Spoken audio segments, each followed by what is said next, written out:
नमस्कार, वंदे मातरम। दोस्तों, स्वागत है आप सबका सैनिक पाठशाला में। आज के इस वीडियो के 3 महत्वपूर्ण जानकारियां हैं, जैसे आप बोर्ड पर देख पा रहे हैं।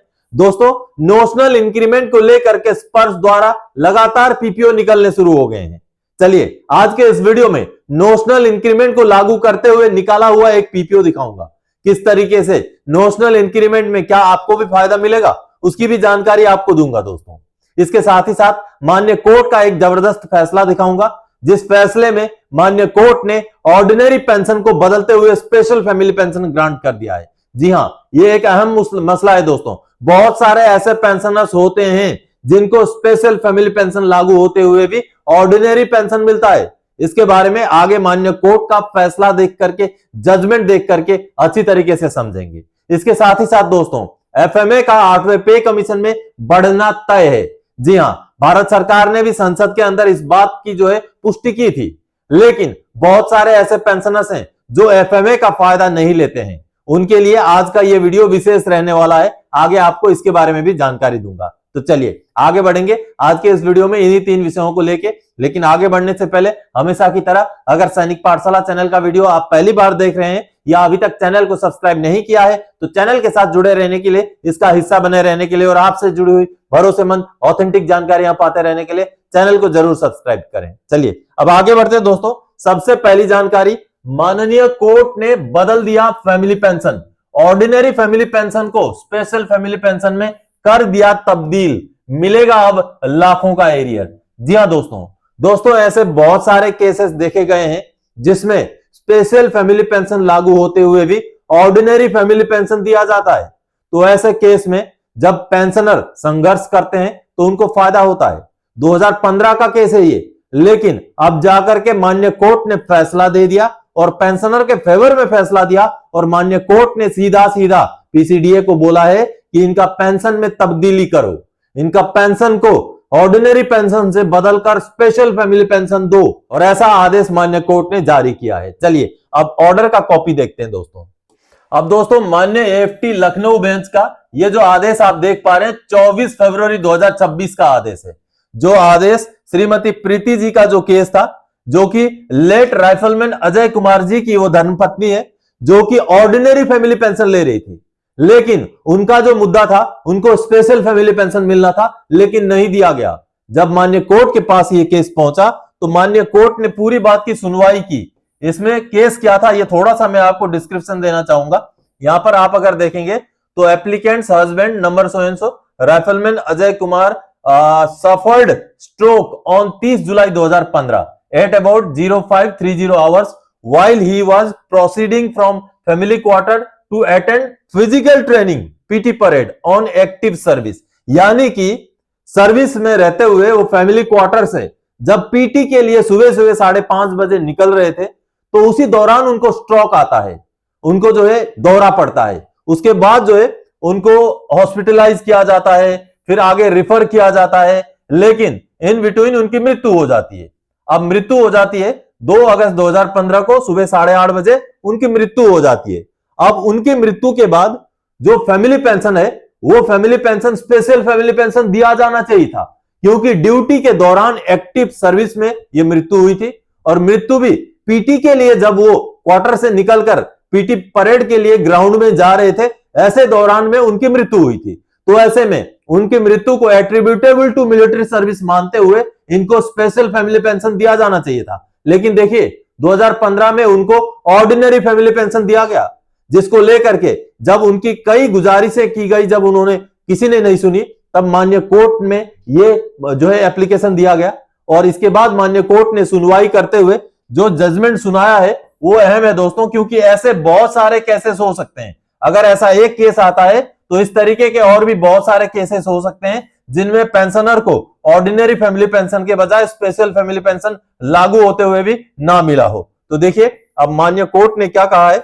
ये कोर्ट की ये जो लाइन है ये अहम है। जजमेंट देते हुए माननीय कोर्ट ने दलीलें बिल्कुल सही पाई और माननीय कोर्ट ने ये देखिए यहां पर 12 नंबर पैराग्राफ में आप देखिए क्या कहा माननीय कोर्ट ने।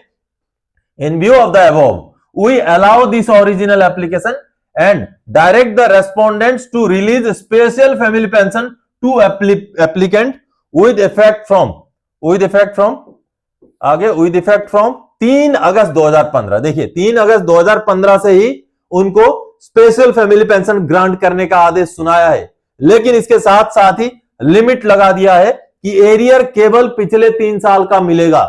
लेकिन दोस्तों ऐसे केस में अभी हाल फिलहाल में 12 फरवरी 2026 को माननीय सुप्रीम कोर्ट ने अपने उस 3 साल के लिमिटेशन को हटा दिया है।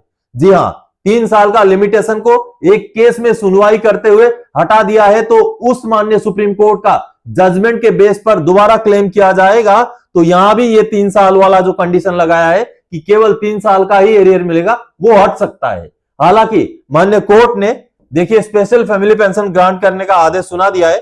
Let the entire amount be paid to the applicant within a period of 4 months from the date of receipt of certified copy of this order. Default will invite interest at the rate 9% per annum. यानी कि माननीय court ने फैसला तो दे दिया, special family pension जो है grant करने का फैसला तो दे दिया, लेकिन कहीं ना कहीं एरियर पर 3 साल का लिमिटेशन लगा दिया।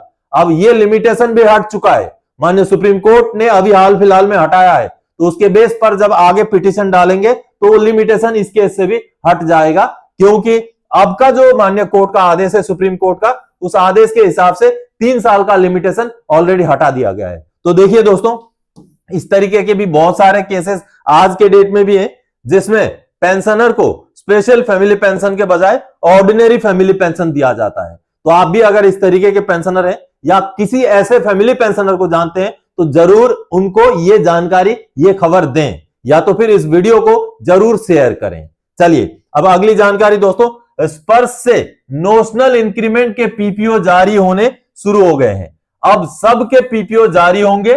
फायदा क्या मिलेगा, पेंशन कितना बढ़ेगा और एरियर कितना मिलेगा, पूरा गणित समझें। जी हां दोस्तों यह देखा गया है कि स्पर्श द्वारा ऑटोमेटिकली अब नोशनल इंक्रीमेंट को लागू करते हुए पीपीओ निकल रहे हैं, लेकिन इन पीपीओ से आपको पेंशन में कितना फायदा होगा, आपको एरियर कितना मिलेगा, यह समझना आपके लिए बेहद जरूरी है। चलिए एक पीपीओ जो निकला है उसको दिखा के समझाता हूं आपको।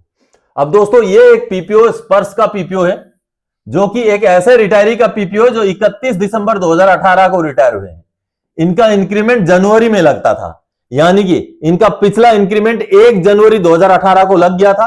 अब 31 दिसंबर को वो रिटायर हो गए, यानी कि 1 जनवरी 2019 में उनका इंक्रीमेंट लगना था, लेकिन एक दिन पहले ही वो रिटायर हो गए, इसलिए इनको नोशनल इंक्रीमेंट लागू है। लेकिन क्या इनको नोशनल इंक्रीमेंट मिलने से उनको पेंशन में फायदा होगा या उनको एरियर मिलेगा?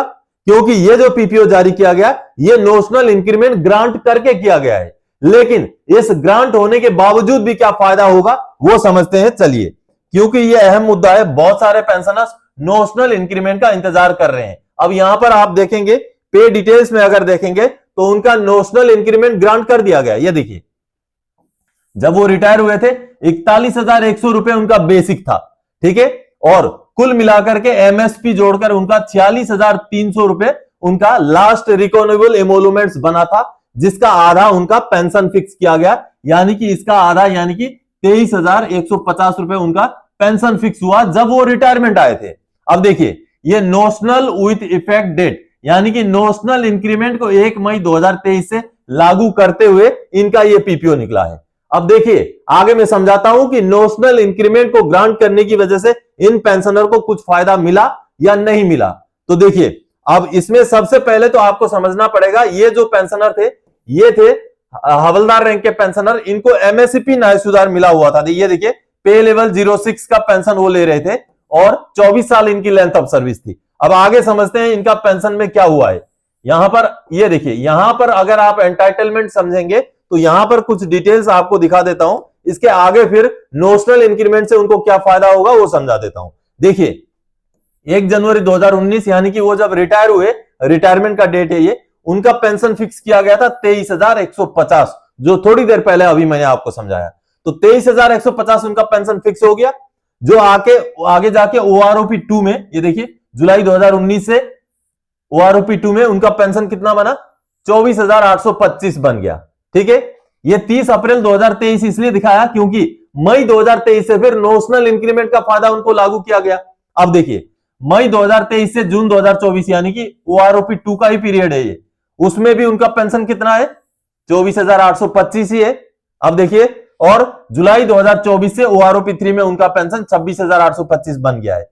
अब चलिए मैं समझाता हूं नोशनल इंक्रीमेंट से उनको कितना फायदा मिलेगा। ये वाला कोरिजेंडम डिटेल्स में आपको पता चलेगा कि एक्चुअल फायदा क्या होने वाला है। देखिए, अब इनका पेंशन इतना लास्ट रिकॉनेबल एमोलमेंट इतना लेकर के बनाया गया, इसको 2 से भाग करेंगे तो इनका बेसिक पेंशन 23,150 रुपए रिटायरमेंट के टाइम में फिक्स कर दिया गया। ठीक है, अब जैसे ही इनका पेंशन में नोशनल इंक्रीमेंट को लागू किया गया, इनका एंटाइटलमेंट 46,300 से बढ़कर 47,500 हो जाता है। ठीक है, ये देखिए लास्ट पे नोशनल 47,500 हो गया। अब इस 47,500 की वजह से इनका पेंशन कितना हो जाएगा? इनका पेंशन हो जाएगा 23,750 रुपए। ठीक है, 23,750 तो हो गया। अब ये लागू हो जाएगा जनवरी 2019 से, क्योंकि वो दिसंबर 2018 के रिटायरी हैं। जनवरी 2019 से अगर उनको ये ना मिलके ये अगर मिले तो उनका डिफरेंस जो भी बन रहा है, जो भी लगभग 600 रुपए का जो भी डिफरेंस बन रहा है, उस 600 रुपए का उनको एरियर मिलना चाहिए हर महीने का। अब उनको इसका कोई फायदा नहीं मिलेगा। क्यों नहीं मिलेगा? क्योंकि माननीय सुप्रीम कोर्ट के आदेश के हिसाब से नोशनल इंक्रीमेंट का फायदा केवल मई 2023 से दिया जाएगा। मई 2023 से पहले का कुछ भी नहीं मिलेगा। तो मई 2023 आते आते तो इनका पेंशन ऑलरेडी ओआरओपी में बढ़ गया। ये देखिए, ये यहां पर देखिए, ये देखिए जुलाई 2019 से तो उनका पेंशन बढ़ के ओआरओपी 2 का रेट का पेंशन हो गया। जुलाई 2019 से इनका पेंशन कितना बन गया? 24,825। और नोशनल इंक्रीमेंट लागू करके उनका कितना बन रहा है? 23,750। तो 23,750 24,825 के अंदर चुप गया। यानी कि मई 2023 के डेट में अगर उनका नोशनल इंक्रीमेंट का हम डिफरेंस देखें तो कोई डिफरेंस नहीं है। इस वजह से इन पेंशनर को नोशनल इंक्रीमेंट लागू करके पीपीओ बेशक निकाला गया, लेकिन नोशनल इंक्रीमेंट का कोई फायदा नहीं मिलेगा। 0 रुपीस फायदा मिलेगा, ना एरियर मिलेगा, ना पेंशन में बढ़ोतरी होगी। तो आपके साथ भी ऐसा ही हो सकता है। कई सारे पेंशनर्स बिना सोचे समझे कोर्ट केस भी कर रहे हैं। अगर उनके साथ भी ऐसा ही कंडीशन बन रहा है तो कोर्ट केस करेंगे, बेशक जीत जाएंगे, लेकिन पैसों में फायदा 0 रुपए का होगा। इसलिए सोच समझकर कोर्ट केस करें। और आगे इस तरीके से स्पर्श द्वारा भी, अब इनको जब कोई फायदा था ही नहीं, 0 रुपए का फायदा था, तो ये पीपीओ निकालने का क्या मतलब बनता है? नोशनल इंक्रीमेंट को केवल पीपीओ के अंदर एंट्री करने के लिए पीपीओ निकाल दिया गया। जब फाइनेंशियली कोई बेनिफिट नहीं है तो इस पीपीओ का कोई मतलब नहीं बनता। ये मेरा मानना है। आप क्या मानते हैं दोस्तों? जरूर कमेंट करके बताइएगा। चलिए अब आगे बढ़ते हैं अगली जानकारी की ओर। एफएमए नहीं लिया तो ले लीजिए, इसका 8 सीपीसी में बढ़ना तय है, आप रहेंगे फायदे में। स्पर्श में एफएमए लेना बड़ा आसान है। जी हां दोस्तों, अगर आज के डेट में भी मैं सही बताऊं तो बहुत सारे ऐसे पेंशनर हैं, ना तो वो एफएमए लेते हैं, ना वो ईसीएचएस लेते हैं। आप अगर ईसीएचएस ले रहे हैं तो वेल एंड गुड, अच्छी बात है। लेकिन अगर आप ईसीएचएस की भी सुविधा नहीं ले रहे हैं और एफएमए का भी पैसा नहीं ले रहे हैं तो आप बिल्कुल घाटे में हैं। ऐसे बहुत सारे पेंशनर हैं, खास करके उम्र दराज वाले पेंशनर, फैमिली पेंशनर, ऐसे बहुत सारे हैं, हजारों की संख्या में हैं, जो ना तो एफएमए लेते हैं ना ईसीएचएस लेते हैं। इसको लेकर के एफएमए में कब बढ़ोतरी होगी, इसको लेकर के सरकार से संसद में एक सवाल पूछा गया था, जिसका सरकार ने जवाब दिया था। उसको दिखाता हूं आपको।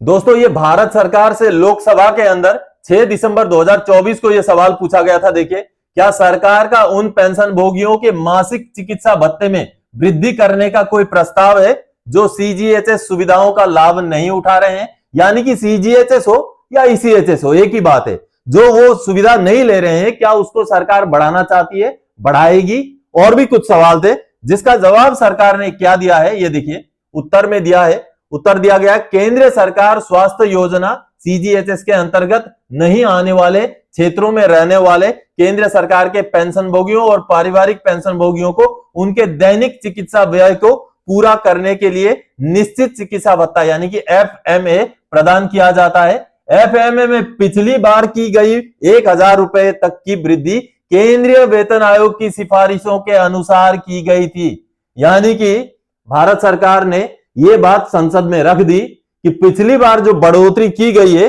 वो सेंट्रल पे कमीशन के बेस पर ही, उनके रिकमेंडेशन के बेस पर ही की गई है। तो इसका मतलब बनता है अब जब 8वां पे कमीशन बैठेगा तो एफएमए में बढ़ोतरी वो ही करेगा। जी हां, इसलिए अगर आप ईसीएचएस एफएमए कुछ नहीं ले रहे तो अच्छा खासा बढ़ोतरी 8वें पे कमीशन में होने वाला है, ले लीजिए। वैसे भी अभी 1000 मिलता है, वो भी कम नहीं होता है।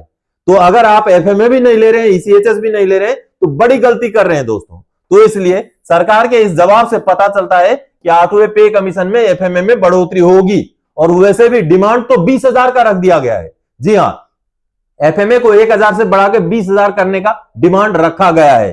तो चलिए, जो भी नहीं ले रहे हैं दोस्तों, उनको या तो ईसीएचएस या एफएमए ले लेना चाहिए। अब ईसीएचएस या एफएमए की जो एलिजिबिलिटी है उसको लेकर के जो भारत सरकार का लेटर है वो भी आपको दिखा देता हूं।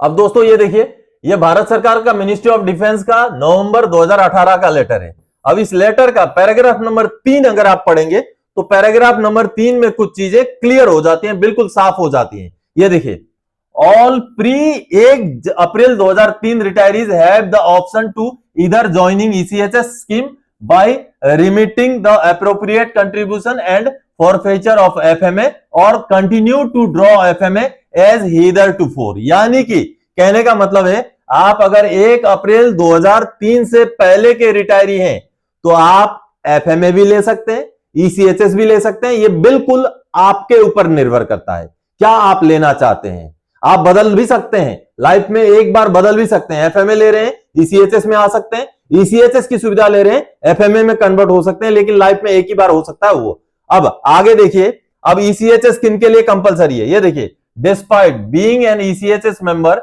above mentioned ESM pensioners and ESM family pensioners residing in district where no ECHS polyclinic are of armed forces hospital or MI room upgraded to accommodated ESMs is available will be eligible for FMA as well as will be entitled for IPD treatment। यानी कि कहने का मतलब है, आप अगर 1 April 2003 के बाद के रिटायरी हैं तो आपको एफएमए का सुविधा तभी आप ले पाएंगे जब आपके जिला में फौजी चिकित्सा सुविधा नहीं है। अदरवाइज आपके लिए ईसीएचएस कंपलसरी है दोस्तों। तो दोस्तों, आज के इस वीडियो में इन्हीं 3 महत्वपूर्ण जानकारियों को लेकर आया था। आने वाले समय में और कोई जानकारीदायक आपसे सरोकार रखने वाला विषय लेके मैं फिर से हाजिर हो जाऊंगा। तब तक के लिए जय हिंद दोस्तों।